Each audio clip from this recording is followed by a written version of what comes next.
everyone, welcome back to my channel. My name is Ashley and today we are going to be doing the 2021 mid-year book freakout tag. Got it right. I've been struggling to say that title for so long. So this is a series of questions that you are supposed to answer all about the books that you have read so far in the year 2021. I cannot believe we are already halfway through the year. This is insane. It felt like the winter just dragged on and on and on, as it always does every year. And then now we're already almost in summer. We had it was cold. Then we had nothing but rain, and now it's like bam, 95 degrees outside, because that's just how it works in New England. Without further ado, let's jump into the tag. So just keep in mind throughout this video, one, yes, I have a pen in my hand. Two, I'm looking at answers to the questions that I've written down over here. And also, I've only read 10 books so far this year, which some people who hear that are like, that's it. And then other people are like, you've read 10 books? It's always two ends of the spectrum. But my goal for this year is to read 30 books. So technically, since it's the midway point, I should have read 15, but I'm on number 11 right now. So, but I'm hoping, I have a whole list of books I want to read by the end of the year. So I'm hoping I'll get to 30. I have faith that I'll do it. Okay, so the first question is best book you've read so far this year. And I'm going to say that the best book that I have read so far this year has been Heir of Fire by Sarah J. Maas. I love this book. This book, just compared to the first two books in the Throne of Glass series, or first three books, this is number 3 if you're not counting the prequel, or number 4 if you do count the prequel, but I haven't read the prequel yet. So this is number 3 for me, and this just was so good. I always heard that Heir of Fire is a fan favorite for people who've read Throne of Glass, and just the journey and the fantasy that's incorporated into this book, and the new characters, and how just how much the plot increases from the first book to this book, and you're like, oh,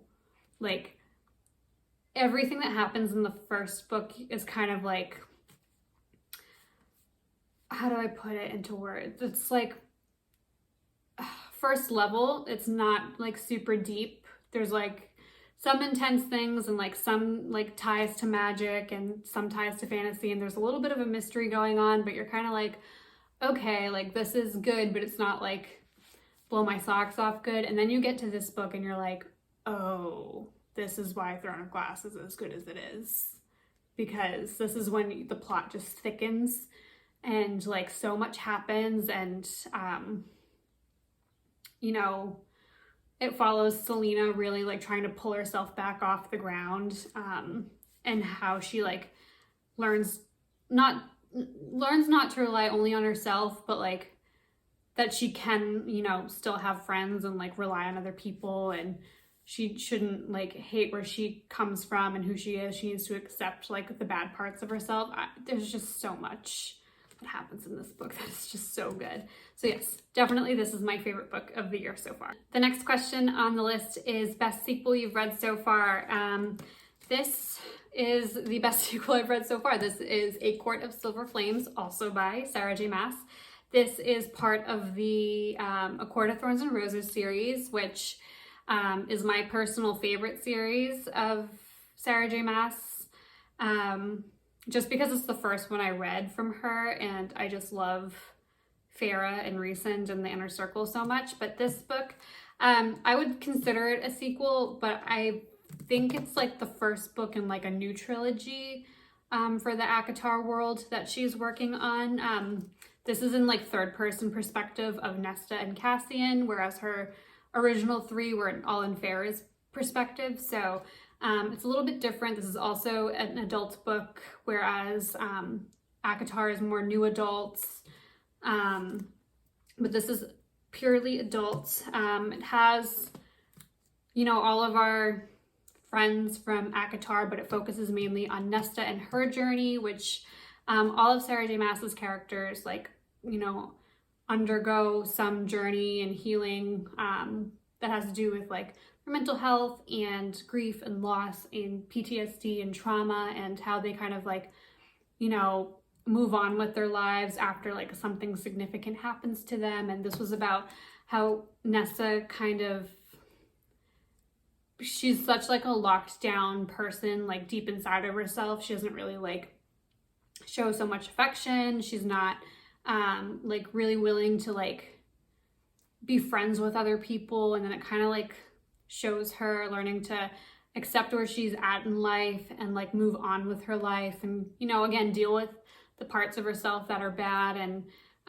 learning to love like every part of herself, and like allowing other people to love her and allowing herself to love others. Like it's all just about that journey. And I really did enjoy like seeing things from her perspective, because obviously in the first trilogy we see a lot of Farrah and Rhysand, who are like really good people who like have made mistakes in the past, but they've done so because they've had to, where she's kind of been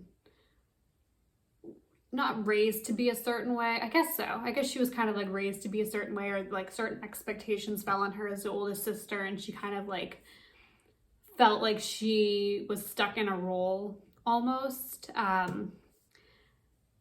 But anyway, I really liked seeing things from her perspective. I loved Cassian. I've always loved Cassian. I definitely liked seeing things from his perspective, and kind of more of like his inner thoughts and how he deals with things, and their relationship was, you know, awesome. And I liked the new characters that they introduced. I liked like the beginnings of like the new plot and conflict that they're going to face in the next couple books, I'm assuming. I don't think the next books are going to be in their perspectives, though. I think it's going to be probably Asriel. Maybe that's like my best guess, or maybe more. But yes, this was a great sequel to the ACOTAR trilogy. So really enjoyed that one. So the next question on the tag is a new release that you haven't read yet but want to, and that for me is Realmbreaker by Victoria Aveyard. I am a huge fan of Red Queen. Red Queen is actually what sort of prompted me to dive back into YA fantasy. I already had read like a lot of like the big YA books when they were like super popular. So like Twilight I really liked. I liked the Hunger Games. I liked like the Delirium series.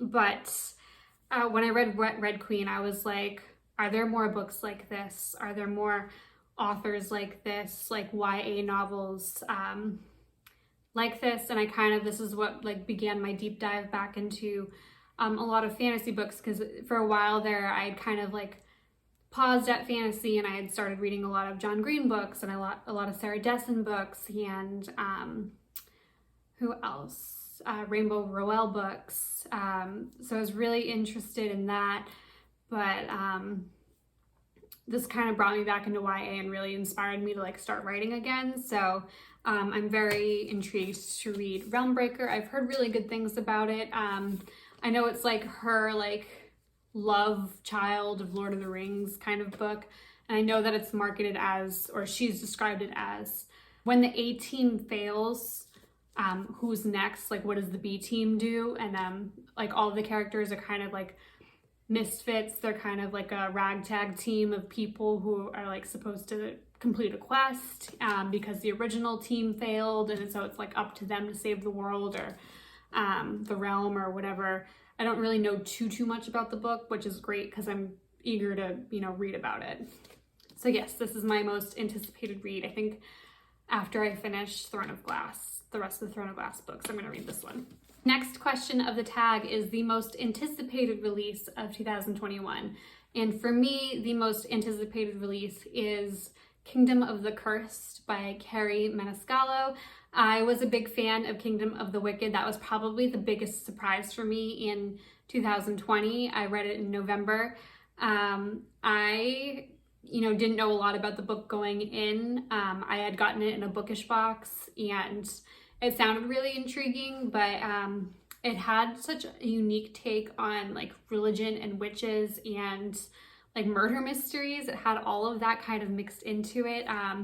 I really enjoyed, one of my favorite tropes is you know, enemies to lovers. I really liked the relationship between Wrath, who is a prince of hell, and Amelia, who is like a twin witch who's trying to solve her sister's murder. She's a really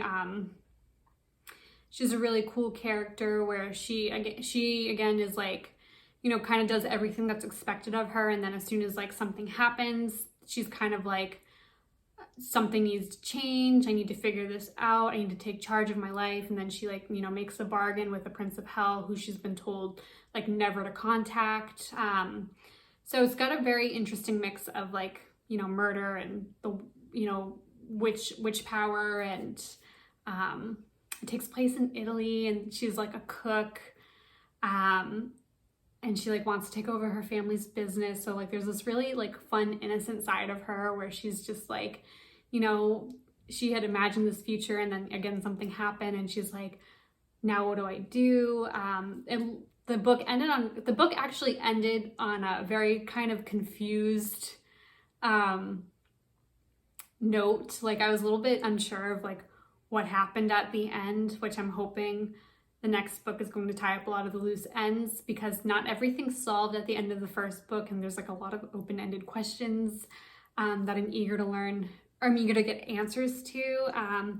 Obviously, like, I want to see more of Amelia and Wrath and like the other princes of hell, because not all of them are introduced in the first book. So yes, I'm super excited to read Kingdom of the Cursed. Next question in the tag is the biggest disappointment of 2021.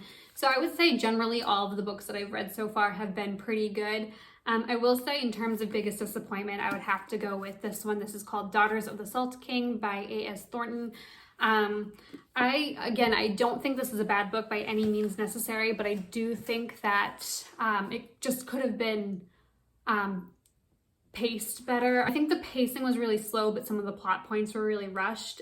In terms of like the big romance of the book, I think you didn't really get to see the characters fall in love with each other at all. They kind of just all of a sudden were like in love with each other, and I was kind of like, a lot of the fun of like romances for me is like when you see that moment where the characters are like, oh, I really like this other person. I just think a lot of the story dragged. Let me just explain a little bit about what the story is about. So the story is about Amel, who is one of the daughters of the Salt King, who's like this all-powerful king in, you know, a desert. And he's powerful because he has a lot of salt in his possession, and salt is like a very big trade item for like the kingdom. You know, people use it as money, people use it, you know, with food, all sorts of things, and he has a ton of it, so that makes him powerful. And also like he has a very powerful army, and he's polyamorous. He has tons and tons and tons of wives and tons of daughters and sons, and his sons make up his military, and his daughters are essentially used to be married off with, you know, a lord or some person of power, so that the king can have more allies in his kingdom. And the daughters are basically supposed to please, and if you get my drift as to what please means, they're supposed to please these men well enough that the men decide to marry them. And if the daughters aren't married by the time they're 23, they're kind of casted out into society with like no money, no clothes, no family, no anything. Like no one's supposed to contact them or help them in any way. The daughters really aren't even supposed to leave the palace unless they are cast out. And Amel is kind of rebellious. She like goes out to the marketplace, and like she has a friend out there, and they like go to the market and like listen to a traveler talk about all the places he's been. And Amel like has her own map that she's drawn of the world that she wants to see outside of the kingdom. She like doesn't want to be a slave to her, you know, father's kingdom, but she also doesn't want to like be married off and be somebody else's slave. But she also knows that if she doesn't get married, like she loses her best chance of leaving the compound, like leaving the palace, leaving the kingdom. So she's hoping like at least if she's married to somebody, she'll marry someone nice enough that's like willing to give her a little bit of freedom. That's to be like a tax on the kingdom from like this outside group. And then Amel learns that her father is basically so powerful because he's had a genie, which this isn't a spoiler, like the description says that there's a genie involved. So she learns that he has a genie, and the genie is like, they connect because the genie is like a slave to her father, and she also feels like she's a slave.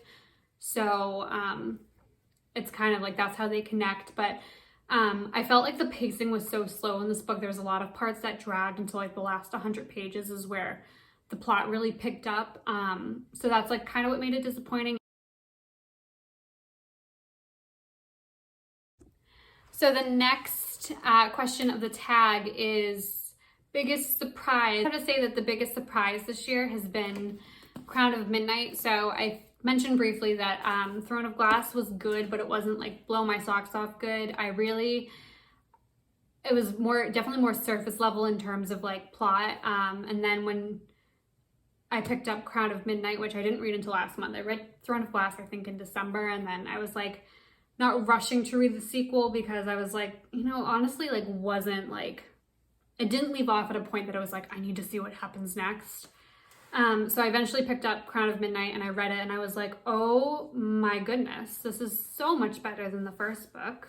First of all, plot thickens, there's a lot more fantasy. It definitely is a good bridge between the events of the first book to Heir of Fire, where Heir of Fire is definitely so far the most immense in terms of plot and world building and like tension. In terms of like Selena really like assuming her role in the palace and like having to do the king's bidding, like his dirty work, and then like how she feels about it and like what she's trying to do, and then also like the magic that's occurring in the castle and like the mystery and the tunnels beneath her room, and kind of like piggybacking off of the things that occurred at the end of the first book that were like a little bit more fantasy and like magic related.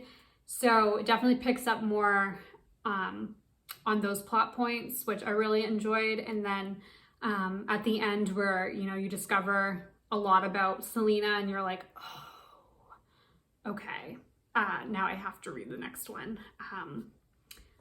So I definitely was very surprised by this. I enjoyed it a lot more than I thought I would. The next question is new favorite author, and I'm gonna cheat a little bit here because she technically became my new favorite author in 2020, but it was the tail end of 2020. But I'm gonna go with Carrie Maniscalco because I just loved Kingdom of the Wicked so much, and I'm very excited for Kingdom of the Cursed. Next question is new fictional crush, and I'm going to have to go with Rowan Whitethorn because I am just a sucker for bad boys, or who appear to be bad boys but are really just big softies at heart. I love the enemies to lovers trope, and I loved that at the beginning of Heir and Fire he really wanted nothing to do with Selena, and then at the end he wanted everything to do with Selena. So this probably goes without saying, but the next question is new favorite character, and I'm gonna have to go with Selena Siddharthian. I love how she is like already established as a badass, whereas like Farrah kind of had to grow into her badass role, and I guess like in Crescent City, Bryce is also kind of an established badass, but she also has like a reputation where she is like a party girl. So the next question is book that has made you cry, and I'm going to have to go with Sing Me Forgotten by Jessica S. Olsen, and it really takes a lot for a book to make me cry. I do cry more easily at movies, but books I don't ever really cry, and I actually didn't cry with this, but I came very close to, so I'm counting it. So if you don't know, Sing Me Forgotten is like a gender swapped retelling of Phantom of the Opera, and it's about a girl who is disfigured, and her disfigurement has to do with like a certain group of people that she's born to that really aren't allowed to live because of the power that they hold, and she was like discarded as a baby, but the owner of the opera house found her and brought her into the opera house and like took care of her and raised her, and she uses her power, which is she's able to like manipulate memories as long as somebody's singing, and she's able to manipulate memories of people in the audience that watched the opera shows into thinking that the opera is fantastic, even if it wasn't, so that they're encouraged to talk about it or to like repurchase tickets to see it again. She like, you know, is so isolated, and like she wants to be like an opera singer because she has this beautiful voice and she knows how to play the piano, and music is such like a huge part of her life, and she really like, you know, would want to do more with her life, but if anybody else discovers her, she would be sentenced to death. She meets this boy who's a janitor that wants to, you know, be a singer in the opera show. So they meet each other, and she agrees to tutor him in singing and in acting, and he just can't say anything about her to anybody, and they, you know, kind of develop this relationship, and you know, it's forbidden love, and she knows that there's a lot at stake, and she kind of wants to learn more about where she comes from and like the type of people that she belongs to. But the ending was so sad. It also is a standalone book, so the story was definitely very complete, and I really did enjoy the end. It made me very emotional. It was a good book. The next question is a book that's made you happy, and I'm going to have to go with Air of Fire. It definitely, you know, kept me wanting to read more and more, and I loved Selena's journey. I loved all the new characters that were introduced. I loved the plot. I loved the kind of picking yourself up off the ground moral of the story, and accepting like, this is your life, this is where you came from, this is where you need to go. You can come back from a loss. I loved that. I know again, that's kind of like a depressing theme, but it also is a very hopeful theme, and it just made me very happy reading it. So there's that. Next question is, what is the most beautiful book that you have bought or received this year? And I'm gonna have to go with this book. It's called These Feathered Flames by Alexandra Overy. And I got this in the April bookish box. And this one is, I know it's a retelling of like a Russian folktale, and it's about twin sisters, and I think one has power. Yes, I think only one has power, like magic powers, and I don't know about the other one, but I don't really know much about this book, but the cover is very pretty. So the next question in the tag is books you want to read by the end of the year. I have a lot, considering I want to read 30 books by the end of the year, and I'm only on number 11. So some of the books I want to read at the end of the year are Realm Breaker, because I haven't read that yet. These Feathered Flames, I haven't read yet. I want to read Kingdom of the Curse when it's released. Gods and Monsters by Shelby Mahurin. That's the last book in the Serpent and Dove series, which I'm hoping is better than Blood and Honey, because I felt like all Blood and Honey was introducing a crap ton of new characters that like really didn't do much in the book other than like become an alliance. We also have Crown of Gilded Bones, which is the third book in the From Blood and Ash series by Jennifer A. Armentrout, which is one of those book series that it seems people either adore or hate, and I am one of those people that adore it. So I'm very excited. I know it's already released, but I'm supposed to be getting the bookish box, like, what is it called? The bookish box, like exclusive editions of the From Blood and Ash series, which I'm hoping to get. They're supposed to ship next month, so I'm really, really excited to unbox that in a video. The rest of the Throne of Glass series, so I have Queen of Shadows, Empire of Storms, Tower of Dawn, and Kingdom of Ash, right? Yes, Kingdom of Ash. I want to read Namesake, which is the sequel to Fable by Adrienne Young. I also read Fable at the beginning of this year and enjoyed it, so I'm excited to see the next part. It's only a duology as far as I know. And I want to read All the Tides of Fate, which is the second part of the duology of All the Stars and Teeth by Adeline Grace. I want to read the next two books in the A Darker Shade of Magic series. I want to revisit the Aragon series because I only ever read the first two books and I have all four. I have a lot of books on my Kindle that were part of like Prime's first month. You get like a first book of the month free pick out of like a list of books. So I have a bunch of those on my Kindle to read. I have Clanlands by Sam Heughan and Graham McTavish. Maybe I'll eventually finish Game of Thrones. Loved the TV show. I'm still struggling through that first book. Nature of Witches, which just came out a couple weeks ago. I'm interested in reading. Bridge Kingdom series. I've heard about those. I'm eager to read. So yeah, a whole bunch of books that I hopefully will get me to number 30 by the end of December. So we will see. The next one is favorite video or post that you've made this year. And I'm going to have to go with this one because I think this is one of the only videos that I've made this year. So yes, I'm going to go with this one. The last question of the tag is favorite person or persons in the book community, and I'm going to have to go with Pierre Ford, who is here on YouTube. She is just so unapologetically herself. She is so talented. She's an actress. She's a producer. She makes short films. She reads a lot of, similar books that I do. She does really great book reviews. I like that she's able to like articulate like the best parts of books and the worst parts of books.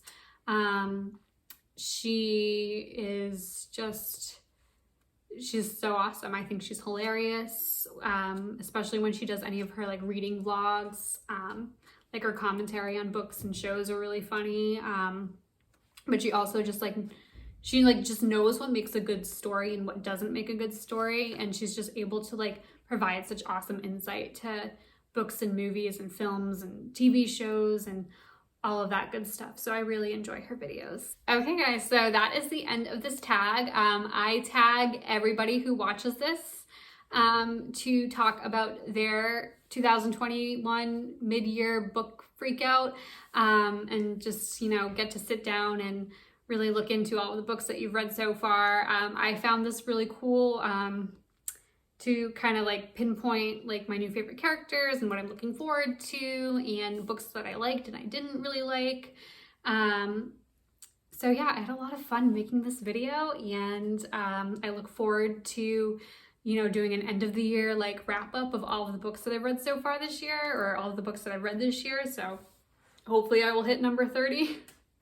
If not, no worries. I think I read 20 last year, so I think anything over, I think as long as I can hit 20, I'll be fine, but I really want to hit 30. But anywho, thank you so much for watching this video. I hope you enjoyed watching it, and I will see you in my next one. Bye.